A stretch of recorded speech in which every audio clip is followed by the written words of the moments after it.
friends, here we are. This is part 2. We were interrupted yesterday by the beginning of the candidates tournament. And so that was great, by the way. Really fun. Today we're doing it again. And I assume that, the graduate show yesterday was obscenely long. Anyway, so it ran into it, and we might have that problem for the rest of the month. But the first thing we got to do is we got to go back and get it done with the graduates. So will Boomer GM be able to remember where he was? Well, we did Mark Roddy, we did Beckenham, we did Padumba, Bartles, DOS Debug. Okay, now it's... I think we were done with Tristan Brown. And I think I'm going to go with Siobhan's is where we were. We'll make an adjustment if we need to. Yeah, training hard for the seniors. That's right, buddy. This month is pretty hectic for me because we're doing a lot of stuff in preparation of Dojo 3.0. We're trying to get this book out, How to Analyze Your Games. It's taking longer than we thought. And of course, we have the candidates, which is, dude, amazing to do, amazing to cover, but it's a big time commitment. Plus, I'm supposed to be working on my own games in the morning. Buddy, dang, give me a break. Too much. Okay, Siobhan's02 says, this is my first graduation. I'm liking the program so far, and I'm excited to keep working. Note for the senseis, I do have some games annotated and posted, but in the 16-17 cohort, since I did some jumping around while trying to figure out which rating to use. I realize that I don't love long games online. I have plans to play more OTB this year, which I love to play. For now, I am tracking based on frequent ChessCom Rapid. I'm often in time trouble, even in a 90-30 OTB, and I think taking some rapid games seriously is helping me to work through my time management issues.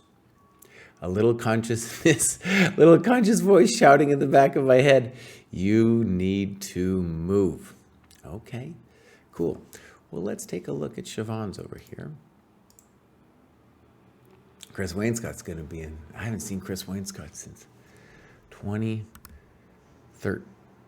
I believe it was 2013. It could have been the beginning of 2014 when I was doing my little book business. Oh, Siobhan's boss. That is a great rating graph, man. Fantastic. 14, 16. Lovely. Love to see it. Okay, let's click around a little bit. First, clubs. I always like to look at the clubs. Now, how can you be a part of the Indiana dojo and the Chicago dojo? Maybe you grew up in Indiana, you know. Anyways, there we go. Activity. Let's see how Siobhan's did it here. So actually, not a lot of anyways, the games. If he said they were in a different cohort when he did them, but we will find them in any case. So looks like he got the. That's kind of a weird thing here because it says no time spent on the end games with these end games. Anyways, let's see if Siobhan's has a game for us. Oh, dude, Siobhan's has loads. Sean Evans is Siobhan's. Makes sense. And this one they played fairly recently. Looks like a real name, so it might be an OTB game. So, entire game sort by newest first. Okay. I did a repertoire of D6, and one of the fun things about playing D6 on move 1 is actually E5 is a strong move here. Now, do we have a full time breakdown here? No, we don't. So, by the way, you guys, I think Jack, or maybe I didn't notice it yesterday, but Jack has got this thing going now. This might be just the beta, but this is the first time seeing it. And so before there was comments like on the whole game, and you do it beneath the game. And it's a little bit awkward because you're like, if you want to comment on move 8 or something, then the person would have to scroll up. It looks like I could now make a comment on this move. And then it would be, wow, dude. And I could sort the comments. Oh, man, this looks great, man. Anyways, chess first. E5 looks like a 5 move here. Anyways, you want to play King's Indian, it's fine. Boom. A little weird. Okay. So, in general, we'll have to say castling is the correctamundo move, and C6 is a little funky. Okay, bishop E3, A6. But this is a way of doing it. I think it's a little weird, but this is fine what he's doing. I would also prefer to castle first, but okay. Now, A4, my sense of this position is that A4 is to be met with A5. The whole idea of the black system is to say, look, buddy, you cannot deny me my weird B5 stuff. Which, by the way, it looks like you were breaking all of Kraai's rules. But when we play B5, we gain enough space so that our stuff over here can get activated where it stands, if that makes sense. Like if he takes, then our rook will be active, for example.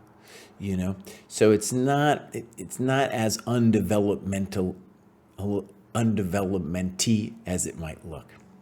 But definitely, I think you need to prevent white from playing A5. And the idea of A6 is to provoke A4. And now when A5 happens, the bummer for white is that white's standard queenside play against the King's Indian is now kaput. Okay? So castles, A5 scares me for you because then he's really got a lockdown on his side of the board. Weird. Is it horrendous? It's maybe not so bad. The guy castles. C takes. Knight takes. Okay, so white has, let's say, a small advantage. By the way, I think it would be good to say some things here in this position about what you see is happening. Knight C5. And now, definitely I would want to talk about it because B4 is controversial. I don't know if it's terrible, but the interesting thing is, in general, white has, when you're playing for space, as white is, we don't want to trade pieces because that relieves the spatial pressure that black is under, right? If you send some kids off to college, the bathroom, let's call this the bathroom in the early morning hours is not so crowded, right? So if he gets rid of some pieces, it's a little bit better. Okay, so that's why B4 is normally not what we'd be looking for. However, what Knight C5 could be telling white is, well, if you don't do something, then I'll play A5 myself. Personally, I think I'm still liking that move. Put the clamp down over there. And the claim can be, well, if you take my bishop, yes, that's perhaps a reasonable trade for you. But my young friend, that was my worst piece, my light square bishop. Okay, boom. And he notes that about the good bishop. Knight D7, I kind of like it. And now black really, white needs to make a good move. Boom. And then I'm not sure about Knight E5. Yeah, I'm not sure about it. Because you're about to allow white to play A5 with the full clamp down. So I think the challenging move here, and I don't think white understood this, is A5. Now,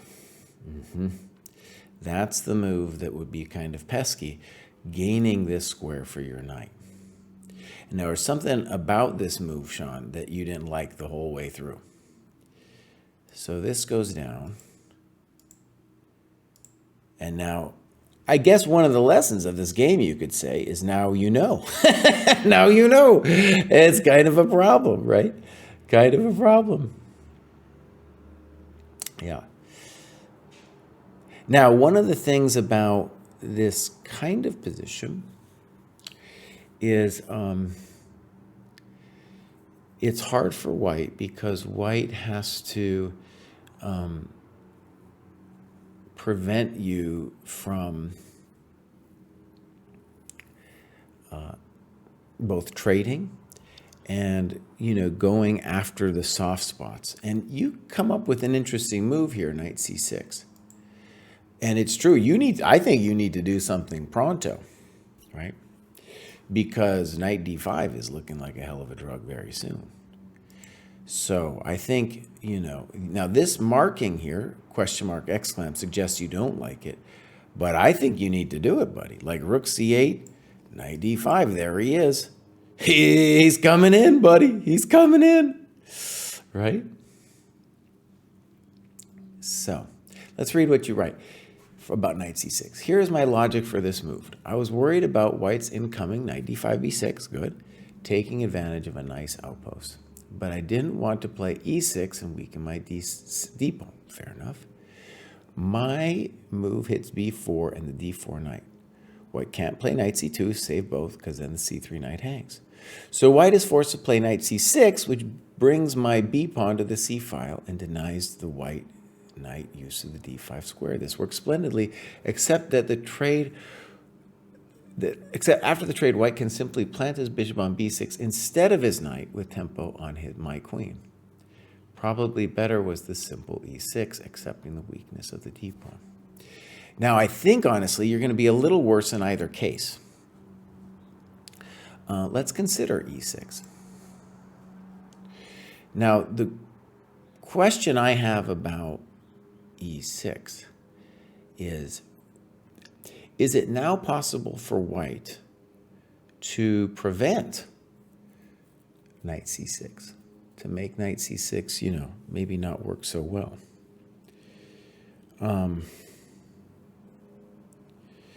But it's an interesting move.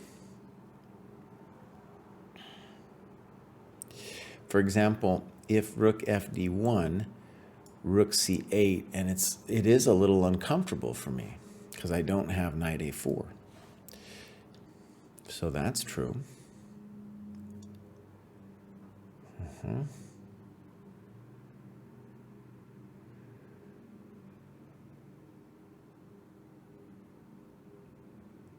just looking at it for a second, imagining how to evaluate. It's an interesting position.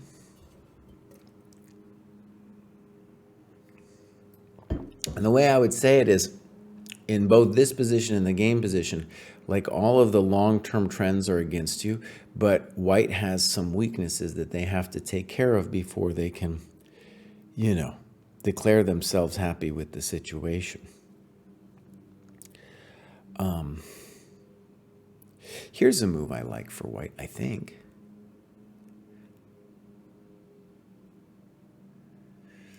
Knight b3 might be kind of clever. So this way, right, we're going to try to just dominate all your stuff, right? So if knight c6 now, we're going to talk to the queen. Let's say she goes here, I don't know. And now we can think about both the weird c5 and the more standard b5. And we definitely have weaknesses, right? We could also play this move. And on that move, I was thinking that this might be a nice advantage. Just with the point that the knight could come here whenever this tension is resolved. Okay, so yeah, I think it's going to be worse for you no matter what, but very interesting position. I would be very happy to get this pawn thing that you got, because at the very least, the knight on c3 is now definitely a chump. He went from hero to chump, pronto. Okay, and you say bishop b6 after this move. I panicked. Now, I want to stress the move that I would fear here would not be bishop b6, because note to bene, this is white's best piece, very nice piece. This knight needs fixing, so why don't we fix it?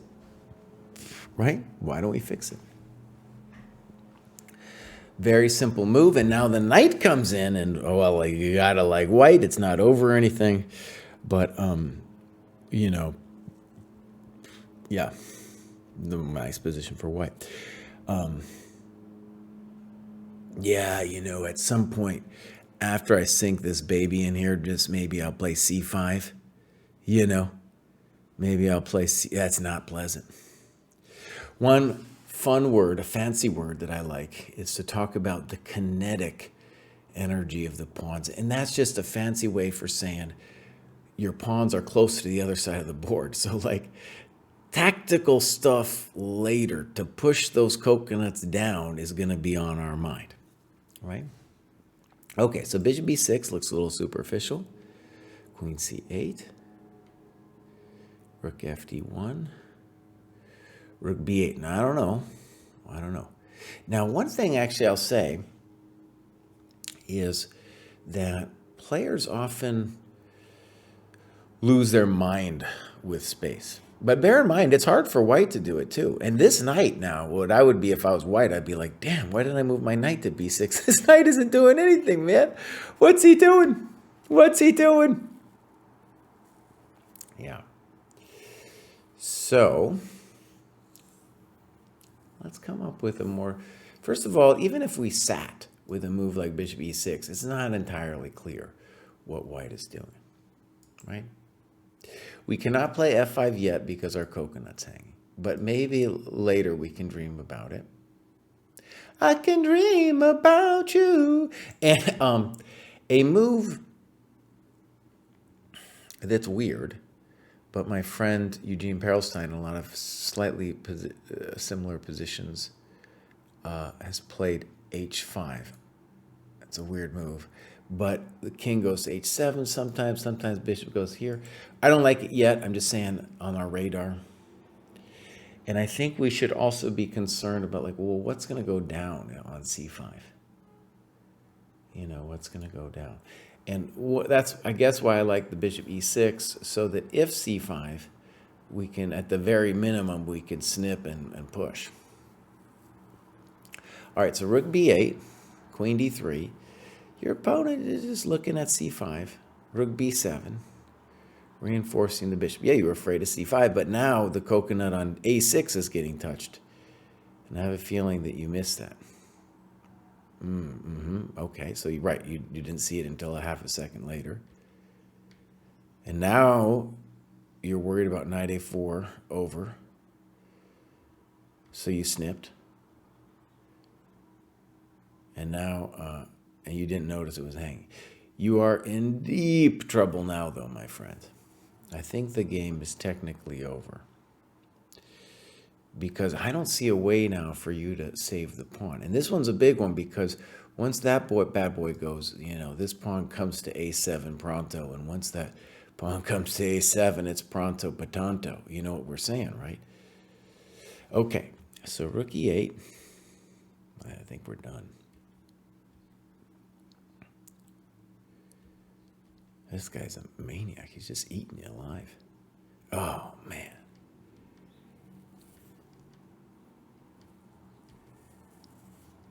Simple chess. Offering white a poisoned trade. And you write that rook d7, king d7 might actually be drawn. It's an interesting question. He definitely shouldn't do it. And for that matter, he doesn't really need to play bishop b6, right?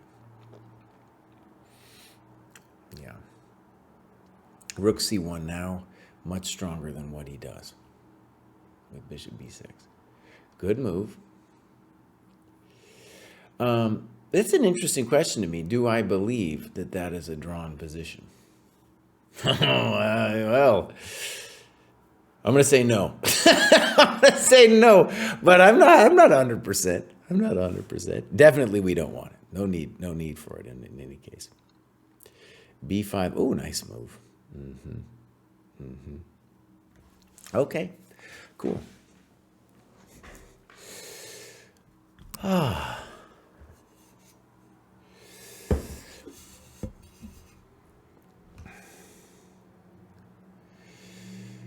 Yeah, mostly live. Yeah. Ask some questions. Knows you can ask. You ask me. You can also, I just say about the training program, is we have what's called a free tier, so you can come in and just check it out if you're not sure, you know. Okay, that was really cool. Now, Kraai is going to try to remember to hit marked reviewed. And this was Sean Evans It's looking pretty good. Yeah, so I like that a lot. So let's go on. Let's continue. My stream yesterday didn't finish because these games were so interesting. All right, Jose down under. Boom. Jose graduates again. So it's funny, he must have wrote this, FIDE Classical 1329. Well, I know what happened. I know what happened. He got the boost, my friend. He got the FIDE boost. Yeah. So now it looks like they just, let me go back over here. So he went to 15, 16. Technically, dude can go to 16. Now, it's probably wise to wait on that. You know, of all the problems in the dojo, we haven't fully dealt with the FIDE boost. And there's no maybe simple way to deal with it. But in the old system, Jose would have been a 1378. And now all of a sudden he's a 1605. This 5 he might have earned the old-fashioned way, but in any case, he went up to 1600, right, or 1594 with the boost, and kind of messes with my head as an old man about how to adjust for the ratings. So, let's take a look at clubs first. I always want to start dojo down under. I had a feeling. So then we go activity, and we're going to see how they did it. I have a feeling they're not logging all their stuff. You know what I find? As we go up the cohort list, we get people who are logging their business less. The people at the lower cohorts are much more diligent about logging it. And here, for yourself and for me, I know you did more than this, right? So let's go games. For example, you did 6 games. That's not, you didn't write that down, boss. Okay, Jose, let's take a look at one of your games here. 77 moves. Oh, I'm scared of that. Let's do a little lighter one with Jose being black over here. Oh, no, wait, that isn't it. Are they all like that? Oh, no. Jose, buddy, this doesn't count. This no lo puedo, bud. No lo puedo, Jose. Yeah. Oh, and there's Phigius, too. And then here, there's a computer analysis of the game with Phigius. Okay, Jose. Well, let's think about this. So, activity, you joined almost a year ago. And I think you might have, like, there's some people, right? Especially we get a little higher in the cohorts, right? They join it and then they're not fully committed and they're just bouncing in and out. Sometimes they come in, sometimes they don't. In any case, Jose, I strongly encourage you to go for it, get those OTB games in, and write them up. Okay, next person. So now we have CF or CFanny, and we're getting some high graduations here today. So here's Fanny Man, and let's always start with the clubs. Always fun. U.S. Evening Dojo activity.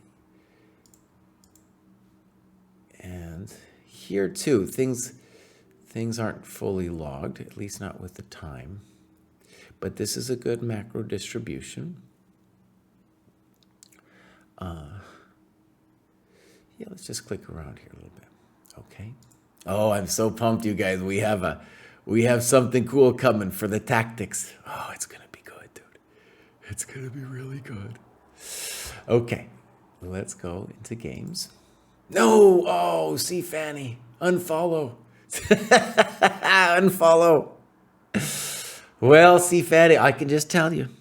Here's an interesting thing. We're writing this book, How to Analyze Your Games. And something really interesting is you would think that the people who are just beginning their chess journey would have a harder time annotating their games than those who are higher rated. Totally valid first intuition. And Pruess wrote a whole chapter based on that intuition, which wasn't based in the reality, which is that as you go up the rating cohorts, you actually have less people being even either doing it at all or being diligent about it. And what I think it is, and I know this was the case for myself, that it really took a long time, basically a period of me not making any progress before I really had to dig down and say, boss, we're going to force yourself to do this. Because after you have a certain rating, like C. Fanny does here, you're like, I'm pretty good. I have a sense of who I am as a chess player. But then to look at your games, well, it's going to be traumatic. If you're just, let's say, 700 and you haven't put in 10,000 hours or whatever many hours yet, it's not going to be as traumatic to look at yourself. But if you're already here, I'm sure C. Fanny has put a lot of work into their chess. It's part of their identity. And then having to analyze your games, it's like, oh, buddy, that's going to be rough. So it's this really interesting thing where it's the reverse of what your first intuition would be. So first intuition, people who are higher rated are into looking at their games. No, exact reverse. And that's what the database shows. The lower cohorts, and they're doing the work. They're doing the work. Okay. So let's, I didn't do this slight. I did a slight incorrectamundo. It's not the first time. Okay, so I have to click back. I got to go here. I got to go here. All right. It's an inaccuracy, not a blunder when I do it that way. So next up, we have Steen. I like your focus on annotating games. It takes some hard work, but it is worth it. Also, I have realized through the dojo that I need to play far more games rather than just study. So, okay, Steen. Advancing to a high cohort here, 1810. FIDE boost. Look at that. That's a FIDE boost. Fang. Fang. Okay, get the FIDE boost. All right. So, activity. Oh, they haven't done much. 47 hours of the game's analysis. Okay, good. Clubs. No clubs. So, hopefully we'll see some games over here. So, all right, this looks fine. Great. By the way, I just want to say it again. Check it out, Nose. Jack has developed it, boss. I'm even kind of scared to do the first one. I'm kind of scared to do the first one. Let's get into it. I promise. I'm going to try it at one. This is Jack's new comment system. Okay, bishop f5, e6, great. Castles. C5. Mildly, no, that's controversial. After the game, I realized this is a bit too early. It might be better to play bishop e7 first and castle before playing c5. Okay, so let me try to explain this. By the way, we don't talk too much about openings in the under 1,000. We don't talk about it all. Now we can talk about some openings. Like this is where it's important. Okay, so let's talk about, the way I'll explain it is the Catalan. Let's just say we played this move. Well, let's just say we played that move. And we get this standard position. There's a million different ways white can play it. Let's just put this position on the board. It's been there millions of games have happened this way. So the claim for black is that this bad boy is shut down and that will eventually get out of dodge this way. Maybe white has a small advantage. We can argue about it. But when we then look at your position, oh, now we see where we're going, right? Because now the bishop is out. Our bad bishop is out. So we have a very simple setup. And when you play here, if you're going to move the c pawn at all, it should probably be to c6. And so, for example, bishop e7, c4, c6 would be a totally reasonable move. Yeah, you're doing great. And any kind of knight h4, you could give it to him that way, or you could give it to him that way. You're fine. You're a rock. Look at this. That is a rock that this bishop is hitting. It's so as a As a Catalan player, it's just a beast. And you're just hoping that somehow that thing gets out of the way someday. Okay, so exclam, c4, good move. Now we're in a little bit of trouble, and not only, well, now this is tender, and yeah, there's Catalan pressure now, and this bishop might get whacked if we ever, allow this knight to come over here. All right, knight c6, knight c3, looks good. I have some questions. Bishop e7. And now knight h4 looks like a pure blunder. Or at least just not. Well, maybe it works. We'll see. We'll see. Knight h4, maybe. I mean, that's at the minimum a highfalutin move. At the minimum. Maybe it works. The more, let's see. I have, just on my experience of this position, I would suspect there are ways to mess with black in a more concrete fashion.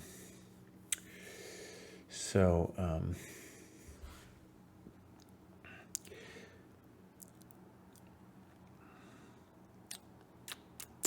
probably CD, ED, Queen b3. We're going to touch this coconut. We can also play DC first. Your choice, honestly. Your choice. And I think there's coconuts that are going to fall. There's coconuts that are going to fall. Yeah. Okay. Now, this may be, I mean, if that's true, if this works, that's a double exclam move, If it works, it works.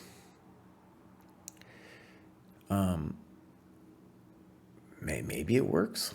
That might be a really if this knight h4 works, it's truly like amazing. Yeah.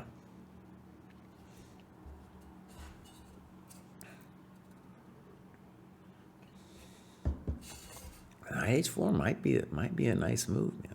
So let's talk about if it's a genius move, why it might be a genius move. On CD, he's going to play this one. And he's going to say, that's such a big threat that you have to deal with it. And of course, if you deal with it that way, this bishop is gone. Whew. It's highfalutin. Wow. I mean, it might work, dude. And then in the game, it goes knight d4, knight f5, knight f5, cd5. And we're positionally hosed because the knight on f5 is misplaced. And the light square bishop on g2 is now super angry. Nice to compare the position we had earlier with the pawn on c6, right? Now this bishop is just pissed. Pissed. Okay, so knight h4, double. I think it might be a double exclam, honestly. Because if we just do something like this, then pop, we're not going to get mated on h2. Don't worry about that. Pop. I don't know what you're supposed to do. And then pop, and I'm winning your coconut. I'm going to win a coconut.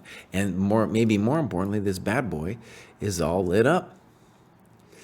Okay, well, let's look at the game. Pop, pop, pop, pop, pop. Beautiful play by white. Knight d5.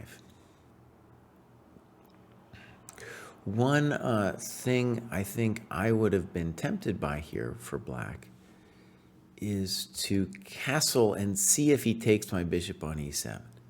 Now, it's true, the two bishops are strong, but this would be a developing move. And this would ask white a little bit, I feel a little bit more questions about how the advantage is going to proceed. And I don't want to take on d5 if I don't have to, because I'm inviting either the queen or the bishop to that amazing square. I think this is a big choice for white. Queen d5 is guaranteed pain. Guaranteed pain. Bishop d5 looks like guaranteed pain too, though. So let's just say bishop d5. Knight d6. Bishop e3. Boom. Rook c1. Rook c8. Now, if we take him with the queen, this pawn would be completely undefended. This looks superficial. Bishop d2.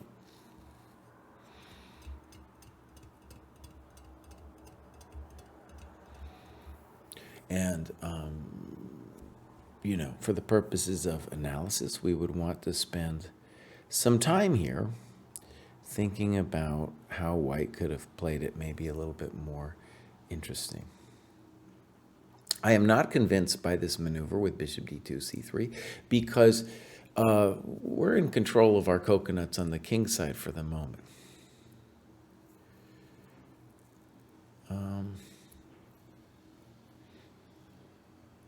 And you're going to be maybe victimized by knight b5.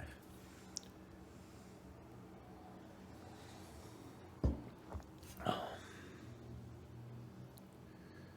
just thinking about it for a second. No, but it's also not super simple on how to do it. Okay, but we are looking at this game from black's perspective. Bishop d2. b5, I don't like it because we're taking away the b5 square from our knight, which we're going to want to slap this bishop with, right? Like here, just as an example, if we had put this thing here, here, here, here, bam! And now we're totally fine. This is why bishop c3 did not impress, right? Okay, so now we are legitimately in a little bit grief. Queen g4 is a natural move. Oh, we abandoned our knight. This isn't going to go well. Queen h5. This white's player, well, maybe you could play queen h5. And good move, bishop f7. Nice move.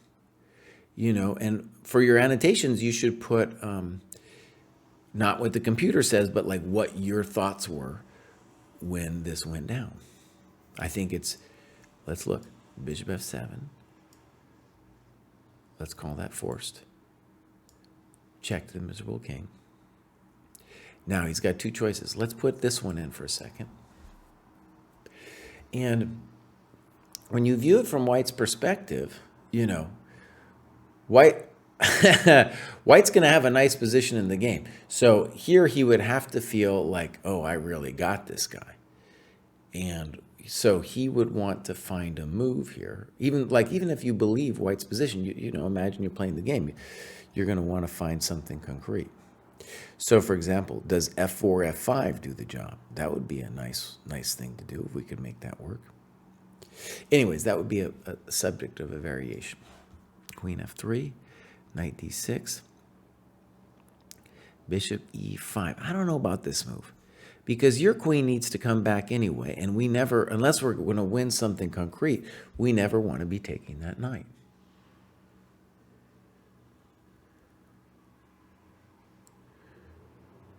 So one very basic question is, does e5 win on the spot? It looks like some tasty coconuts to me, if you know what I mean.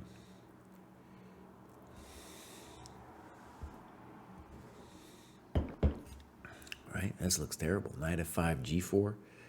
Also, knight f5, e6 looks like a hell of a drug, you know? Okay, so bishop e5. Your opponent is making, I think, superficial threats. Boom, good move. h4, good. He could have done that last move too. b5, okay, good, good. h5, bishop g5. No, he's letting you trade off some pieces. Oh, what a joy. What a joy. Oh, you might not be done yet here, son. Now you play c4, and the thing that makes me nervous about c4 is you are allowing the queen to come to this square. And I don't know how you get the queen out. So my first intuition would be queen e7. And on c4, my intuition for white would be queen f6. And oh, buddy, that looks like a hell of a drug right there, queen f6. That's just like, I don't know. I don't think we're living through that coconut field. You know what I'm saying, right? So pop, pop. Queen f6 there is brutal. Rook h1. Queen g7, good. I think that's your best try. And now you're just like, nah, he's not going to mate me. He's probably going to mate you. Let's see if he's able to finish you off, though. Rook h8. Yeah.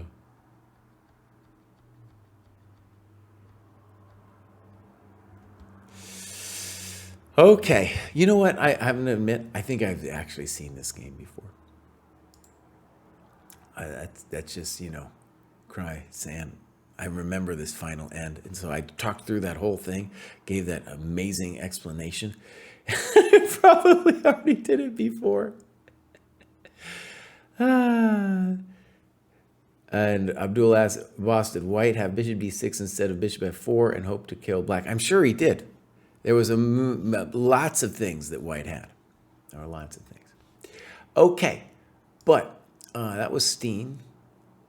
Maybe I did. Because it was like a month or so ago, a couple months ago. Anyways, we're wishing Steen the best. And here we go. Chess Tim. Now, Chess Tim, on the other hand, is doing some work, as is Hupskirt. I'm pumped to go over Hupskirt. We're going to talk about Hupskirt in a second. So, Chess Tim.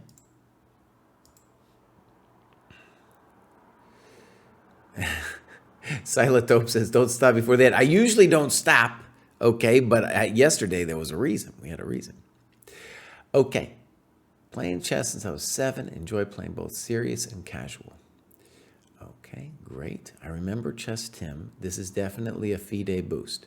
That's what a FIDE boost looks like here. Clubs? No. Activity? We'll go down one. That's great work right there. That's really great work. And so a lot of opening stuff has been done. 283 hours. And if anything, we could say in terms of the macro diet, right, that these are all missing a little bit, just in comparison to the others. All right, let's take a look at what's going on with Chess Tim. All right, this was played fairly recently against a stronger player. All right, so here we go. And I promised myself I'd make a comment, but I didn't have the courage. This time I am. Now, we saw this variation. Oh my God, I've seen this. I've seen this one. Time out. I've seen it. I remember the thing where it says in the kid spirit, time out, we're going back. Look at that. I think Chess Tim, I don't know how I came up on Chess Tim, but in any case, I do remember that game. So let's do a different one. Now, usually we like to see something before we get to move 15. Anyways, we're playing a 13-year-old, a 9-year-old, excuse me.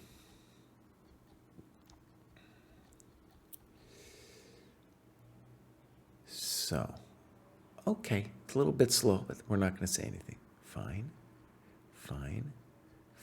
Now, White's playing, let's call it a standard setup from the old Soviet days against the King's Indian. Queen c7 doesn't make too much sense to me.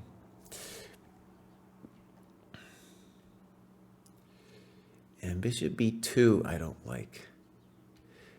I think it might not. No, it's a no bueno. So it's very natural, of course, to put the bishop on b2 because it feels like we're developing something. But the problem is that we, in this setup, are really looking to play b5. And we can either play that b5 move now or play knight d2 first.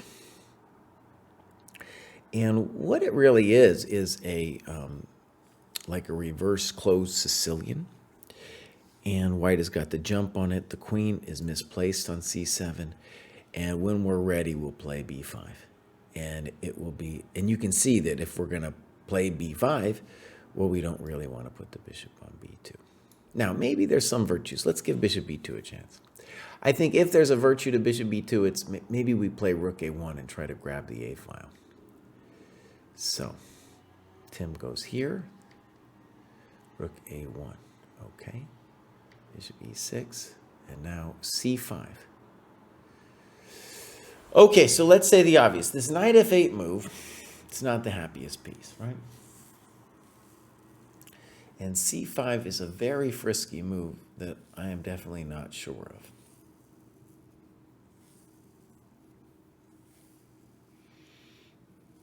You talk a little bit about b5. I was thinking, by the way, if we're going to do this, bishop b2, rook e8. This way, you could at least win the a file, you know.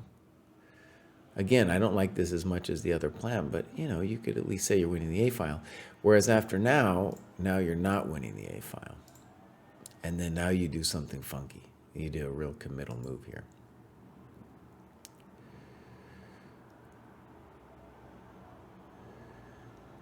d5. And now it gets a little funky here. So you write about rook a8, knight e5.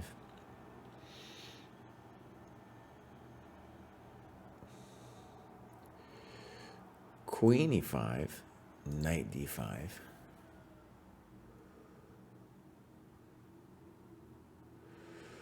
That's fun.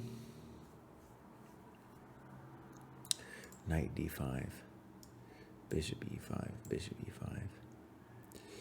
And we have to ask who's better. Hard to say. Depends if white can organize e3, b4 fast enough. Maybe. Maybe.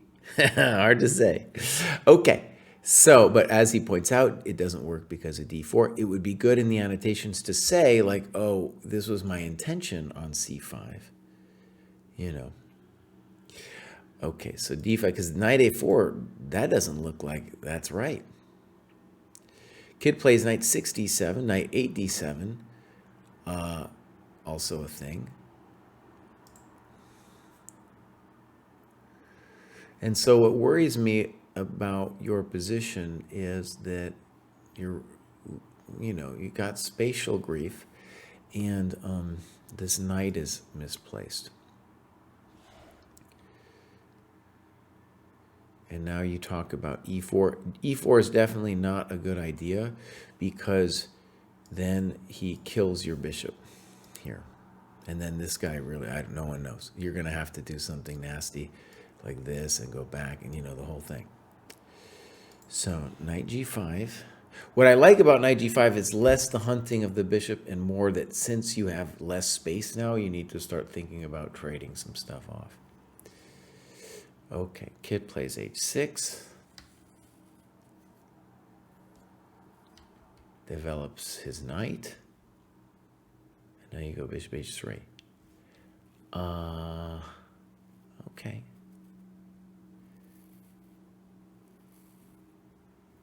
Boom. Good move. I guess we're gonna. So we should evaluate. I don't know. I would say black's either a little bit better or clearly better here.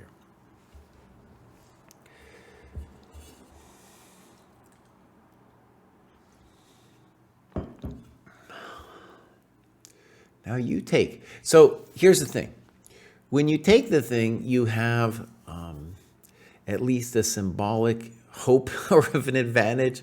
And when I say advantage, I mean a trump, I guess you could call it. A hope of a later trump of the light squares opening, right? You do need to worry about knight d4, and bishop h3 actually prevents knight d4. We could talk about why that is. But e3, to me, looks like kind of a little safety move that we could pull out there. So bishop a3, rook a6, and it's starting to hurt a little bit, right? Snip. Now we lost that thing. He goes back, good move. I think, actually, I gotta think about it a little bit.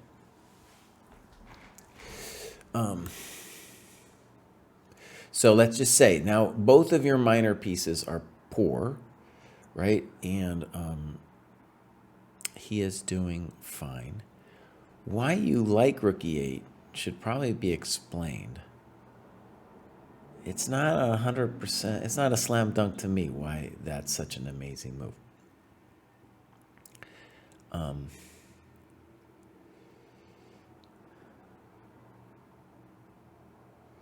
I like the h5 ideas.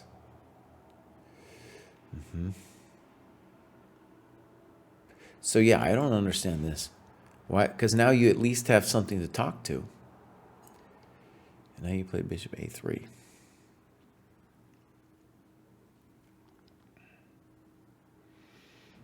And you write about bishop c1.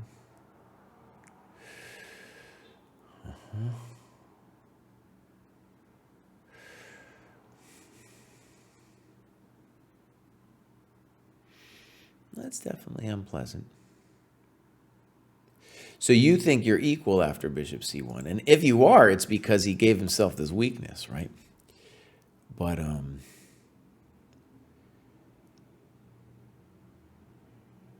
there's a lot of questions here.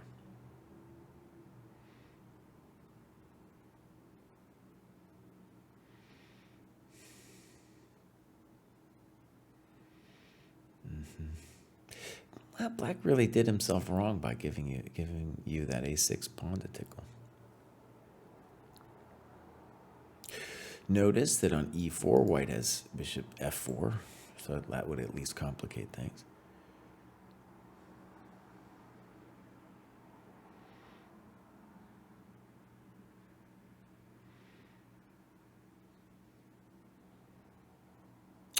Okay, Kraai, let it go. Let it go, man, let it go. Yeah. Okay, so bishop a3, e4. c1, pop, pop, queen c8. There's actually these moves I feel like are very debatable. Good move. It's at least a scary looking move.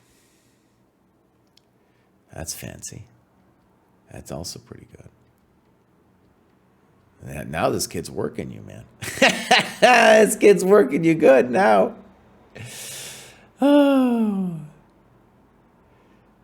Now you're talking about h4, and that maybe the kid's you've got a fortress now. Okay, now this is interesting. Do we think this is a fortress? Well, interesting. Is it? So, by the way, this has to be better annotated. Now, yeah, let me just be a jerk here, Tim. Is it a fortress? Maybe. Maybe. But there's so much interesting things that we can ask in this position about whether it's a fortress or not. And we could learn, well, we'll learn all about fortresses. Yeah. So,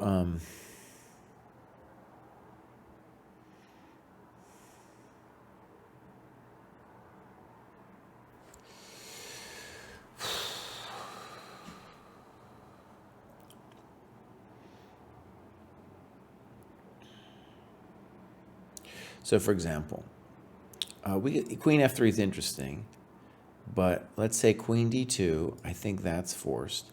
The first thing I would like to experiment with would be a5. And the point is now your rook is tied down and we got rid of our nasty pawn. So is this a fortress? I don't know. You're going to have to sit. Let's assume you sit with h4. Now we'll have an interesting question of, can black make progress? My gut is that, yeah, because you have to sit. You're sitting, son. And I'm going to bring my king to b5. Is where I'm going to go. Right? So my queen will wiggle somewhere in here, and then we're going to swing all the way around. Your pieces can't move. There's no counterplay. And once I tickle you, then the rook won't, then I'll be threatening to take the rook with the queen. Right? Yeah. So he just kind of, okay, he got that. Okay, now this g5 idea is always a thought. There's no rush for it. Well, he just gave up. Kid gave up. What are we doing? All right, you guys, I got to take a small potty break, and then I will be right back.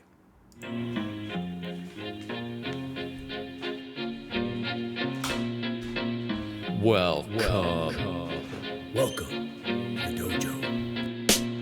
Check out Joe, he's a Reddit bro, likes to edit posts, and he starts to gloat when he gets the most of votes or likes. Yeah, he's really hyped, really psyched, cause the crowd is really tight and the work is really light. His training plan is the first thing your eyes see, cause he got more follows than my boy Aragaisi. Opinions on Magnus, Hans, and Karyakin, who cheated who, which engine that he hacking. He got blocked by Short, ignored by Dvorak, but he can't be wrong, he scored a like from Truan. He's got lightning attacks on GM blunders and gaffes, true not over the board, it's only the other chat. Still his 7-year plan ensures the last laugh. Distractions detract from any actual actions. Excuses are useless, he rues his inaction. Awaits satisfaction, the status of Magnus. He bought 50 books and opened up 10. Fools ought to read Psalms, not my system. He's got 30 alt accounts on every site around. Chessable courses keep looking cheaper by the pound. He got 22 databases and 36 engines, 25 chess sets, and a massive clock collection. He bought merch from Gotham,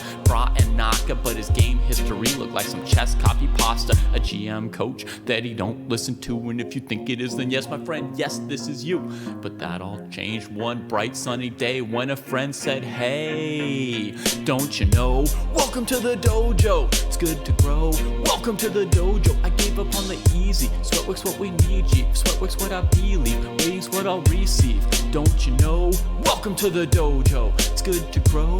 Welcome to the dojo, I stepped away from easy. Sweatwork's what we need, G. If sweatwork's what I believe, waiting's what I'll receive. So Joe got into the business, stopped the app sickness, daily practice his rhythm, he even upped his fitness. He found sparring cathartic, postmortems charming. With the plus equal minus, he was armed for elo farming. With notepad and pen, he built up calluses, escape rating paralysis with lengthy game analysis. With sensei direction, he sold his collection. Read one classic and that was fantastic. Now he locked to the spot where they checking off boxes. Young prodigies and some wily old foxes. 3.5 points per box, that's shocking progress. Goal nearing, cohort cheering, Joe doesn't hear it. He's monotasking, no relaxing, concentration maxing. One book, one board, one set, one thought. Work, will work, will work, work, never stop. One book, one board, one set, one thought. Work, will work, will work, work, never stop. Now occasionally, he peeps the world of the tweet and laughs when he sees the player that he used to be. Blank face staring, complex plans comparing while he's dojo training. Hours a day playing out positions, transpositions, and growing his board vision. Transition from poser to player, focus without a care. He leaves them complaining in his dust, staying with their week-old ratings. Blast past his week-old rating, each week's a new occasion. He never takes vacation, the work is entertaining, the growth he's maintaining. And now Joe is explaining, hey, don't you know, welcome to the dojo, it's good to grow. Welcome to the dojo, I gave up on the easy. Sweatwork's what we need, G. If sweatwork's what I believe, waiting's what I'll receive. Don't you know, welcome to the dojo, it's good to grow.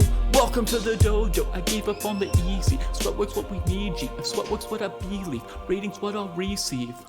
Welcome to the dojo. All right, here we go. So let's go back and I almost missed the marked as reviewed, Tim. I almost blew it. All right, Tim. You know what you got to do, buddy. Oh, no, here's Hupskirt. Now, let me just say, Hupskirt is, in my eyes, a hero of the dojo. So let me just say, all right. Actually, here, let me digress. So we have done, when we did Dojo 2.0, we did a big analysis of which, at that point it was boxes, which boxes do people check was most correlated with rating gain.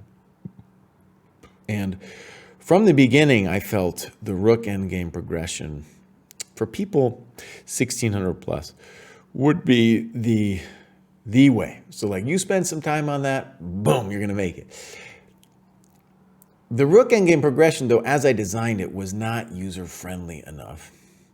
And it was really only a couple people who did it. It wasn't user-friendly enough because I didn't really reckon on the social and mechanical problems, organizational problems of like playing a longer match.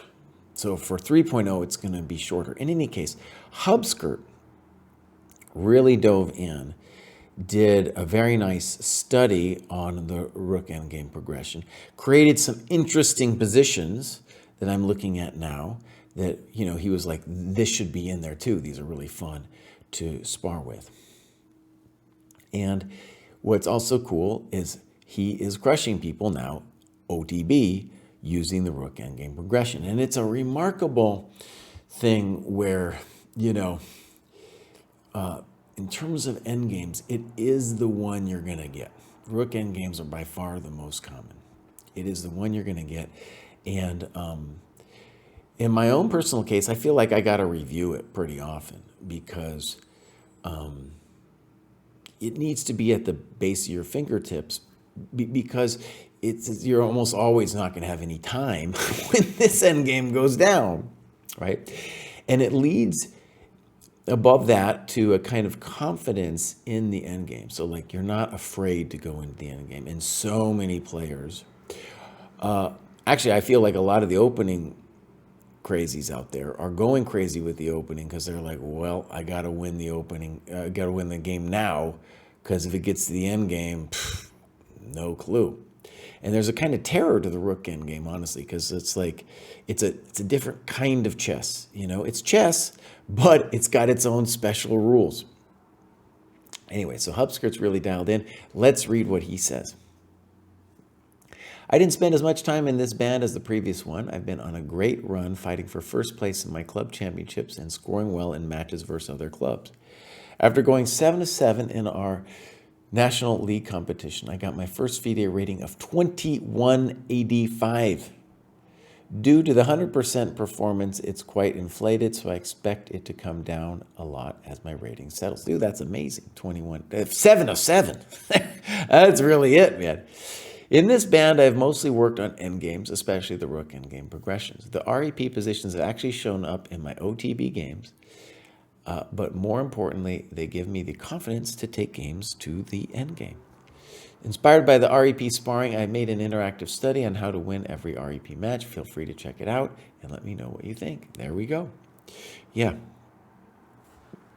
So, really well done, Hupskirt.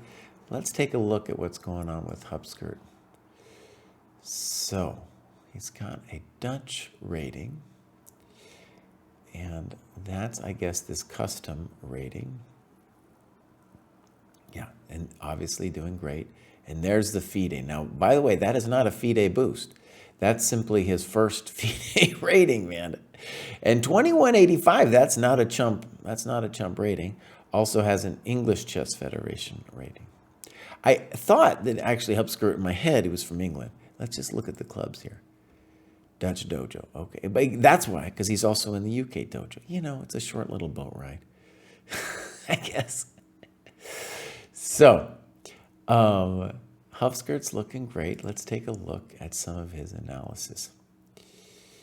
I think this might be the one where this 1981 thing where he got the rook endgame. So let's take a look.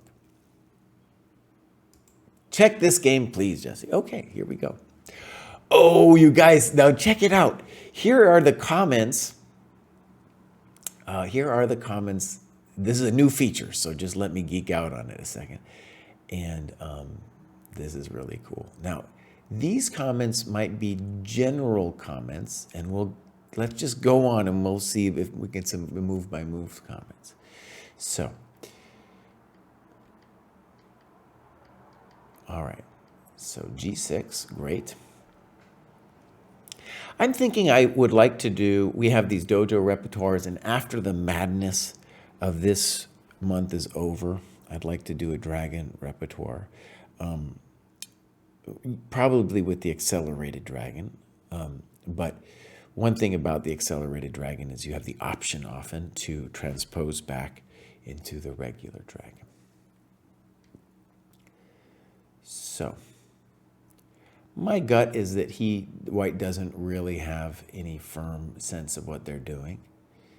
And this kind of thing is common. One rule that Kostya developed that I really liked is bishop h6 is not a good move unless you're going to mate the guy, right? So, is White going to mate black?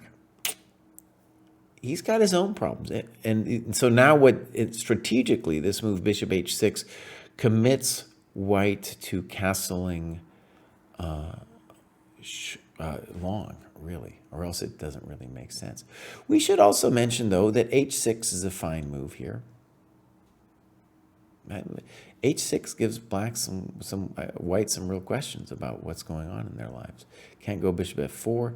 This one is met by knight g4, so you got to go here. Well, we got a lot of options after that, too.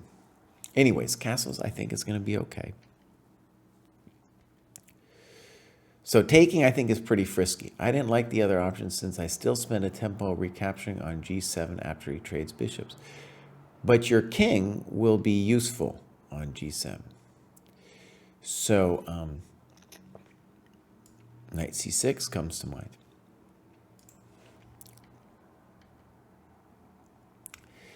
And now knight b3. And you give an interesting variation here with castles, knight g4, queen d2, e5. I don't understand e5. Oh, I guess I do. I guess I do. Okay, time out. So this is controversial because queen h4, and now you have to deal with knight d5. So if e5, knight d5, and all, it has not gone well for us, right? Maybe I should continue this line for a second, though, because you could try queen c5. I don't like it, but you could try. It's definitely a little hot. I don't believe in this, though, for white, for black. h3 is a nasty move to deal with. I think we're lost. So let me just say, there's a phrase I like, and it's called inviting the vampire to the wedding. Right? So when you take h6, you are inviting the vampire to the wedding.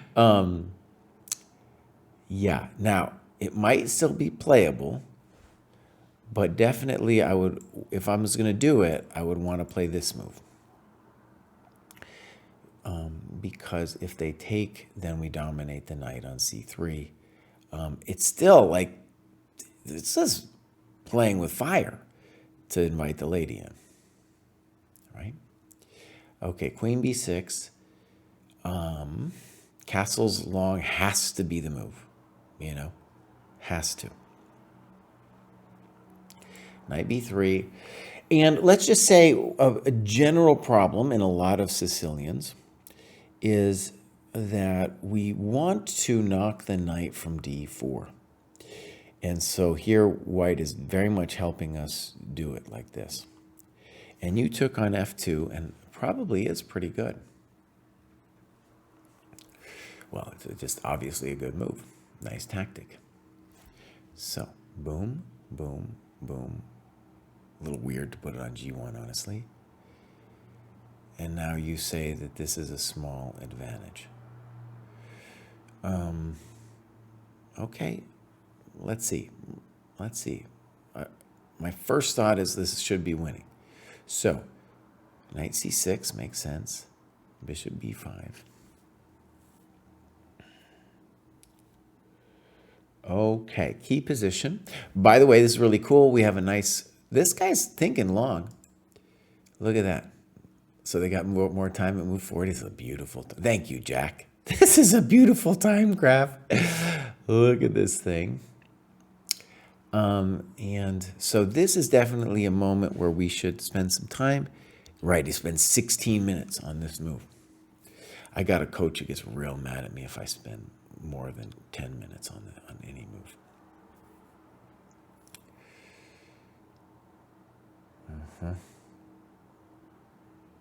So let's say it's a little surprising that we're having grief. And you play e6. If e6 doesn't work out, we could also consider e5. I have a lot of sympathy with e5 because I want to put my, just want to have my scope of my bishop open. So, but e6, if there's nothing dramatic here for white, then we're just doing fine. knight e3. And you write about here. Very nice. Ooh, nice move, Kavutskiy. Very nice move. My plan here. So if you saw that from when you played e6, that was a very legitimate use of your time. Well done. Oh, dude. Kavutskiy, you're bringing it, boss. You're bringing it. Okay, knight e3 doesn't do it. It does, at least, though, hinder our h6 knight for half a second. Okay, so knight e5. I don't have any problem with knight e5. Why are we playing a6 though?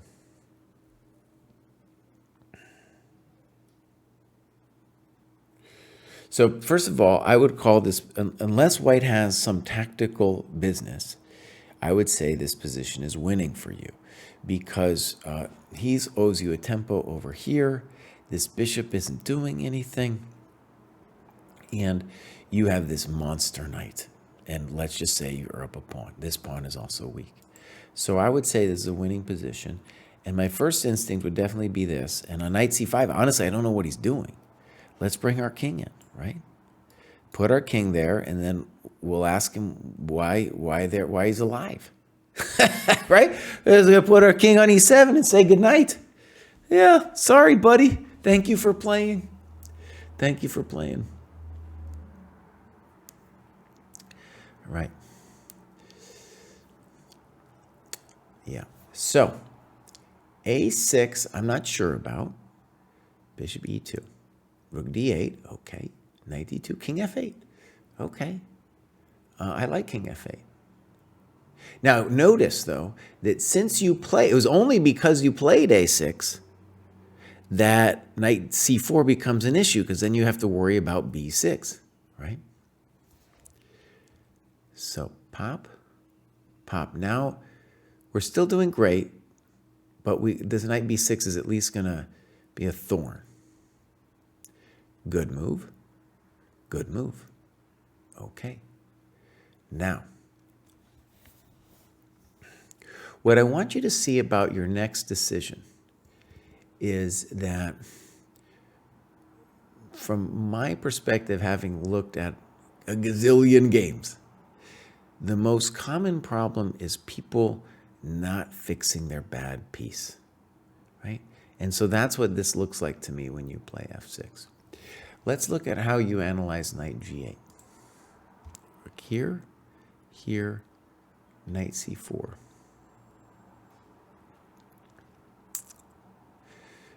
To me, this should be completely winning. And the simpleton move here would just be to play d5, right? Your knight e4 might also be reasonable. Knight e4, pop, pop, pop. And why don't we just play here and say, well, we should Kraai calculate a little bit. Calculate a little bit, yeah. Bishop d5, c4, rook takes, pawn takes, and then you say, welcome to the dojo, right? So this position is fully winning. All you have to do is fix your knight. That's it. Okay. f6. Okay. By the way, I mean, it's a little passive and stuff, but you're still fully in control. And he's not really threatening anything, right? Yeah. As long as e5 doesn't work, b5 seems fine. And then why are we doing knight e5, though? No. Bishop a8 for sure. Because his knight's dumb. Because his knight's a jerk face. You know? Our bishop is stronger than the knight, and our knight will go to e5 whenever it's ready. Yeah. So, no need for this. and he plays rook d4, I think for sure the guy should take on c6. After he takes on c6, he at least has dreams of holding the game with the bishop, right? Some kind of thing like here, here, here, and he doesn't have to worry about his pawn anymore. You have to worry about c4, a4, yada, yada. It's not so easy to make progress. So, looks like a mistake. And now bishop a8. Thank you, God. Whew. It's a close one. c3. Okay. There might be, I'm sure there's other moves, but let's just give that one a pass. King g3. Do I know where he's going? No idea. No idea where he's going. This is the most interesting position in the game to me. I discussed it with some others in the dojo, how to progress as black from here. Okay, I don't know what IM means. It looks like a typo, but that's okay. So, first of all, what is white doing? I don't know.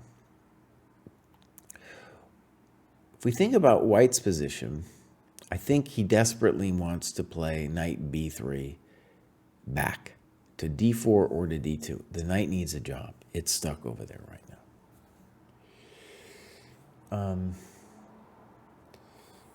And so you guys analyze this. There's some talk about d5, some talk about knight f3. Now, the thing with d5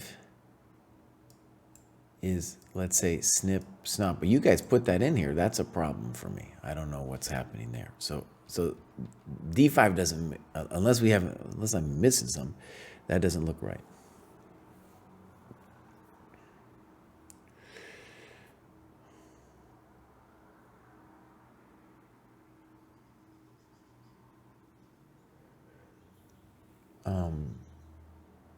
Another move that we should just put out there is f5, right?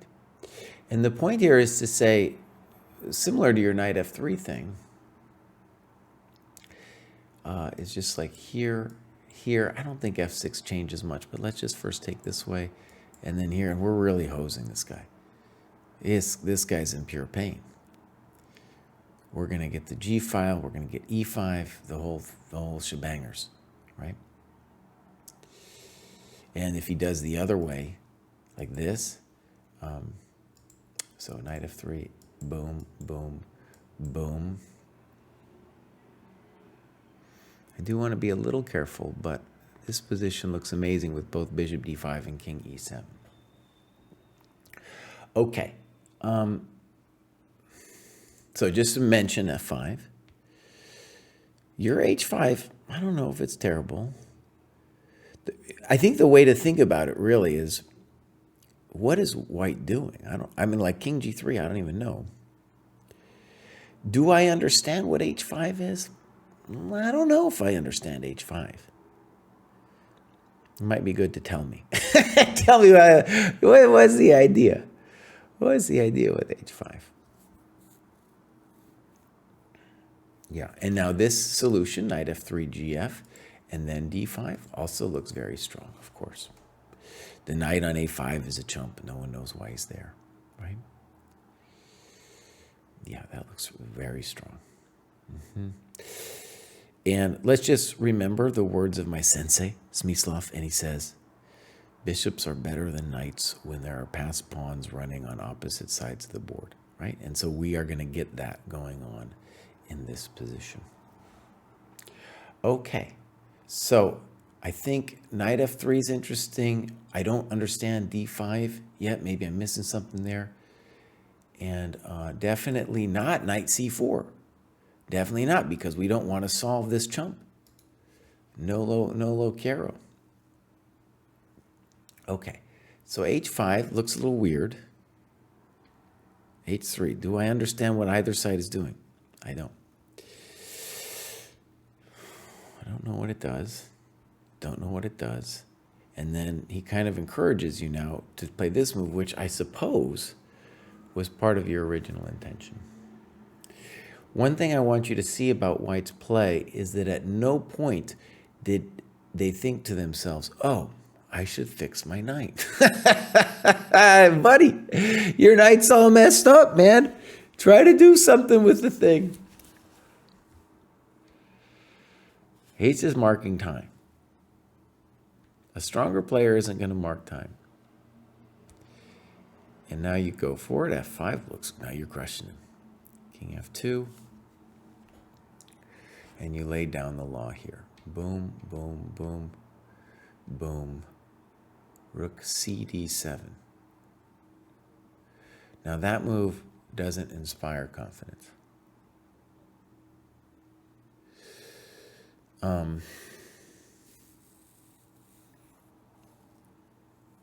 It's maybe fine. It just doesn't inspire, like, White's crimes are so severe, right, that he deserves some pain.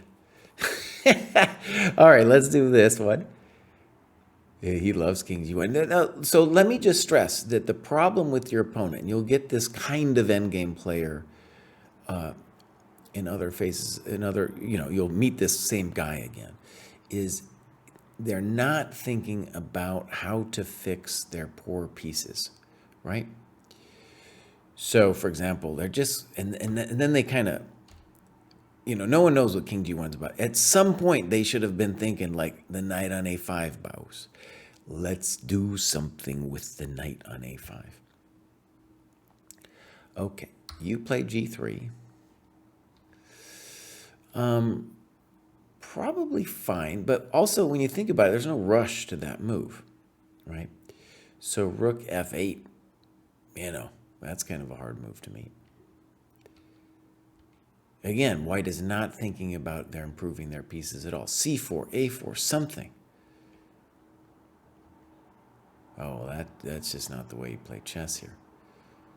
So here,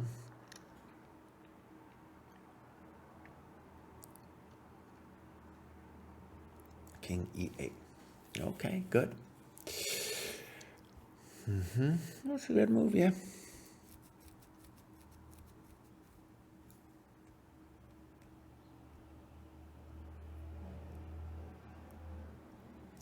Or at least it looks like a good move. Finally, he plays knight b3. Sometimes it's like they don't figure out their bad piece until it's like, oh no, crisis, crisis. Now I'll fix him. All right, let's check this beautiful variation.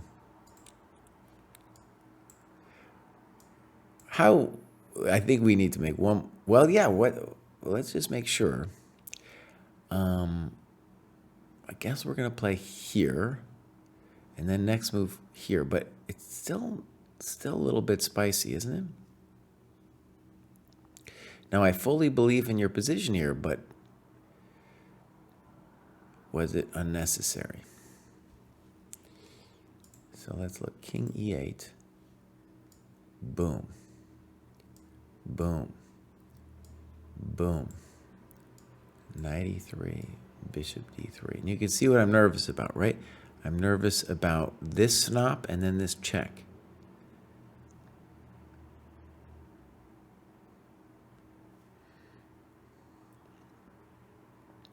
Okay.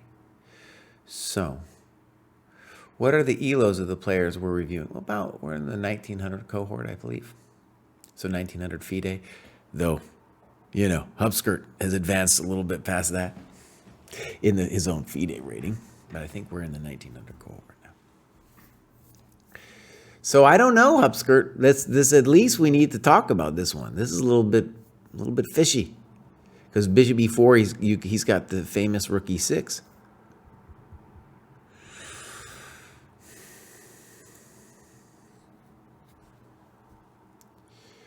And the big news, I think, is that we got no rush. No rush in this position. So rook f4 rook f4, it's just forget about everything. Forget about it all. It's gone. Rook f2 is honestly a pain in the you-know-what as well, because he can't take. So I don't know if King e8 is necessary. Your opponent trusts you. And that looks amazing. And now you hit him with this thing, and it does look like it works. Now, I love seeing if I can understand Dutch. I don't know why, but let's just read this here. I think it's like, Undekbare mat is threatened, I don't know, or is forced. Undekbare mat. Unstoppable mate, uncoverable mate. All right, bishop e4. This is hopeless. Very nice. That's gotta hurt. That one's really gotta hurt. Oh, man. All right. And here's where dude scored a 7 out of 7. Very nice. And people are asking about ratings. That doesn't really tell us. That's okay. So we'll mark that as review. Good game, Hupskirt. I'm really pumped, dude, on both this graduation and also that you were the one who really went for it with the rook endgame progression. Hopefully, no, I'm going to say for sure, in 3.0, it's going to be much better. And we need it to just be more popular, right? Because then, like, for example, I didn't know if the Polgar mates thing was going to take off. I knew it was important to improve, but I didn't know it was going to take off. But then we had a lot of people in the Discord talking about how it was helping them. You see it on the graduation comments. And that kind of feedback loop is something you need in the program for people to be into something like this. This takes a lot of work. A lot of people are intimidated by the rook endgame. So you need somebody like Hupskirt being like, let me show you. Let me tell you, first of all, why it's important. Let me show you the game where I slayed this dude. And maybe, maybe you'll do it. Can I ask the ELO of the coach? I'm an old-time GM, I'm an old-time GM. Okay, so, which means my rating has fallen significantly. That's what it means. Let's go back, and we have one more, Chanchito. And Chanchito got the, I was going to say FIDE boost, but once you're up at the high 1900s, you don't really get a boost. Brazilian 50. Nice. Okay. Let's follow. Let's go clubs. No clubs. Activity. So maybe they they started at the end of last year. We got one game against Darcy Lima, famous Brazilian player. It's funny, Darcy Lima's rating has fallen. So it kind of reminds me of myself, though that guy was much more famous, of course, than I ever was. So here we go. We're assuming here that our boy here is, of course, black. So let's flip this. Both players have 4 out of 4. Yeah, your opponent's definitely experienced. You're playing a legend, my friend. Yeah, good. Okay. Good move. I think that's okay. Right. And right, d4 could have been a headache. I think knight d7 is probably more prudent in this position.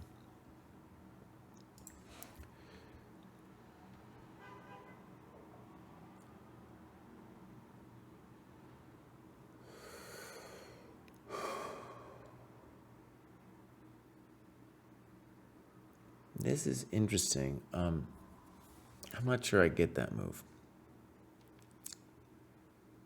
So this goes down, and then he goes plop, plop.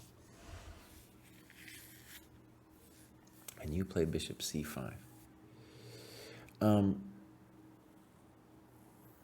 So first of all, a lot of this has to do with your decision to play bishop g4 and h3, right? If you take, we might be able to play this position, but the key questions are going to be, are you going to get popped here? And is he somehow going to be able to open this diagonal? It's an interesting position. A little bit hard to, you say this position is okay for black. Yeah, it might be good to play a couple variations too, just to imagine what's going on here. So I don't understand, I don't quite understand what's going on in this one. So for example, there's two options I would be interested in. I'd be interested in, or a couple. Does G6 work? Does bishop F8? How does that look? And, because I want to put the bishop back anyway, knight D7. But why H6 is the thing that really kind of confuses me. Because, right, I lost the tempo, and now didn't help the situation for when we do take. Okay, so interesting position. You go here. And yeah, he's giving you the standard business here. Bishop F8, probably what, so notice that you lost the tempo on this. And now because he's an old dude, he makes a blunder. So, yeah, so G4, too fast, trying to just end your situation.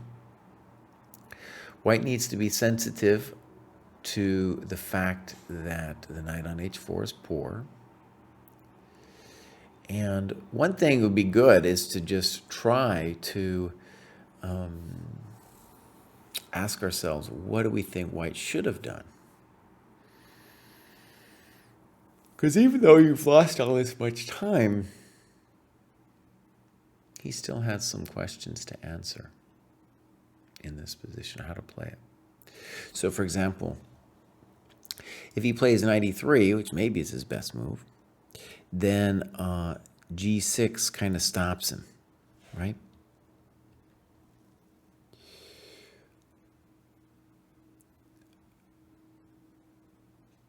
Now, a gross-looking move, but maybe would be bishop F1. It's really a gross-looking move. But what's the point? We need this retreat. We could, of course, also move our queen, but when we the queen, you can tell he wanted it to be there.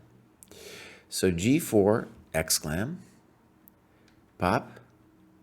Now here, he might tell me, he'd be like, boss, I planned this. I planned this all, Okay. So you snip on F5 and say some interesting stuff. In this diagram, I thought White compensated well for the lost piece, having in the end 2 pawns plus the attacks. However, my evaluation was not correct. At this point of the game, I was looking for moves that would reduce this attack. I did not consider any other candidate moves after discovering E4 probably getting me a draw. Okay. So, right, knight H7 looks pretty good.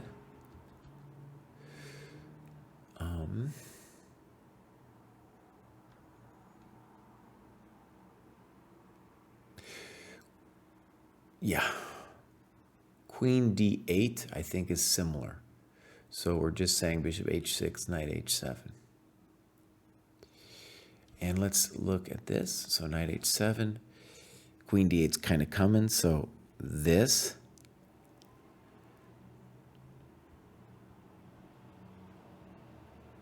And intuition is that you're winning this. I'm going to say, yeah, you're winning this position, right? Okay, so E4, snip. Now it's going to be hard to deal with that nasty queen looking at you all the time. So, right, for whatever reason, you're not thinking about knight H7. You're trying to get a draw. And then he forces the draw with queen G5.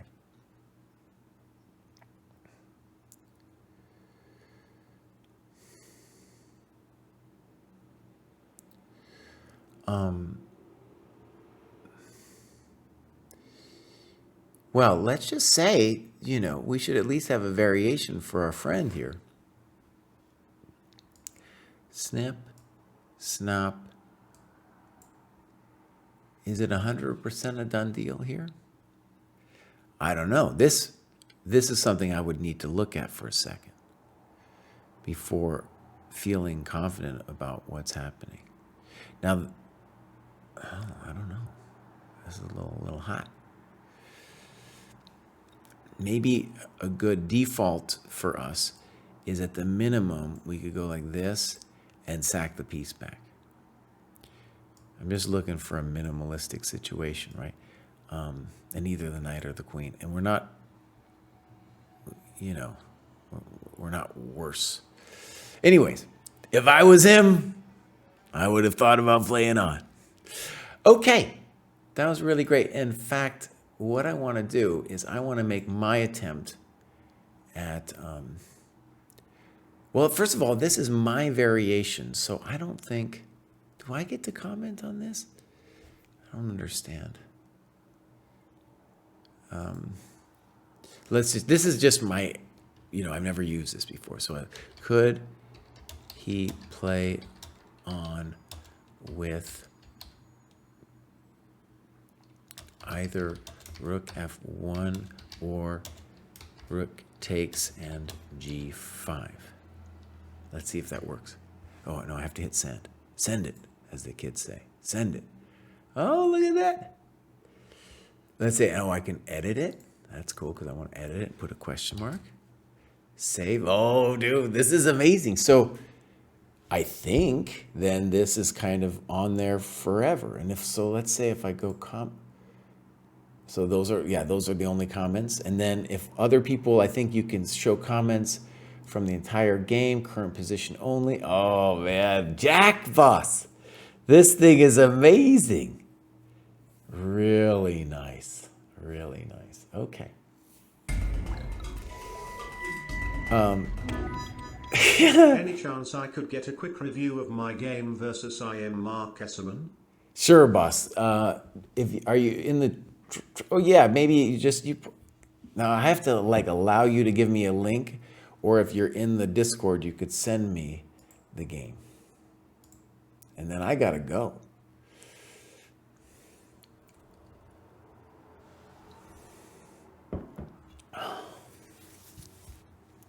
Then I gotta get.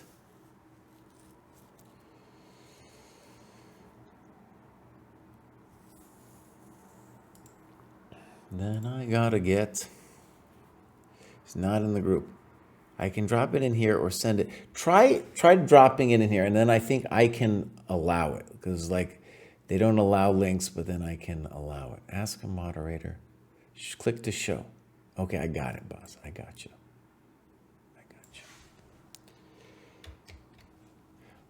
But entrepreneur, why don't you join the program? Wait.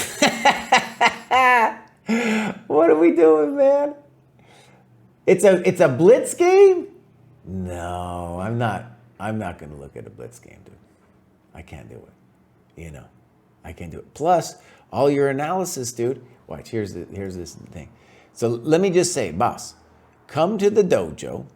Come to the dojo, and we'll teach you how to do this. This is not it. This whole thing. Yeah.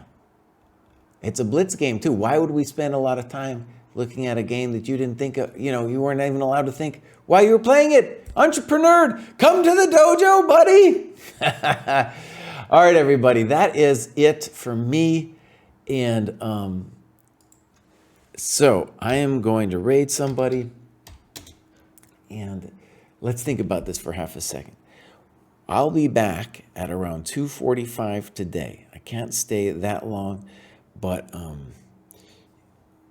the other senseis are going to be around, and we're going to do the candidates. We're going to try to do coverage every day, and apparently, I've been told, we have sparked a culture war on Twitter because all those other clowns out there are using computer analysis, talking about the games, and we're then fast becoming the niche community where we look at the games without the engine. All right, my friends, here we go. Nice, Lewis, nice. So, let's raid GM Benjamin Book. That dude's probably doing some coverage as well. Oh, Portuguese stream with no engine. Interesting. That's cool. At least I tried, entrepreneur. Entrepreneur, but come into the dojo. We'll take people. It won't just be me. There'll be other people looking too. All right, bye, everybody.